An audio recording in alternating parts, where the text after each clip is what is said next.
Hi friends.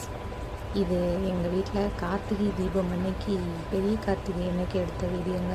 இதாங்க எங்கள் ஊர். எங்கள் ஊரில் எங்கள் தெரு இதெல்லாம் பக்கத்தில் உள்ள வீடுங்க. இது எங்கள் அம்மா வீடு. அம்மா வீடுனா என் வீட்டுக்காரோட அத்தை வீடு.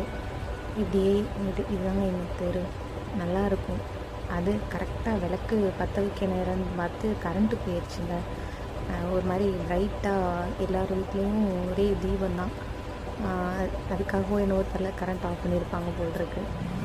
இதுதாங்க நம்ம வீடு.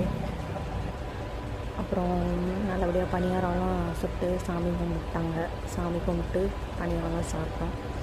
எங்கள் வீட்டில் என்ன ஒரு சும்மா சாதாரணமாக சாமி கும்பிட்டாலும் பணியாரம் ஊற்றி தாங்க சாமி கும்பிடுவோம். எங்கள் வீட்டில் அப்படி, அதாவது நான் பிறந்த வீட்டில் அப்படி ஆப்போசிட். எங்கள் சாமிக்கு பணியாரம் ஊற்றுறதுங்கிறது ஆகாது, செய்யக்கூடாதுன்னு சொல்லுவாங்க. பணியாரமே நாங்கள் செய்யவே மாட்டோம் எங்கள் வீட்டில். அதுக்கு அப்படியே ஆப்போசிட். நான் வாழ வந்த வீடு இங்கே வந்து என்னன்னாலும் பணியாரம் ஊற்றி தான் சாமி கும்பிடுவோம். அப்புறம் இது எங்களோட வயல். பெரிய கார்த்திகை அன்னைக்கு சுழந்தோன்னு சொல்லிட்டு கொளுத்து வைப்பாங்க. என்ன ரீசன்னு தெரியலங்க.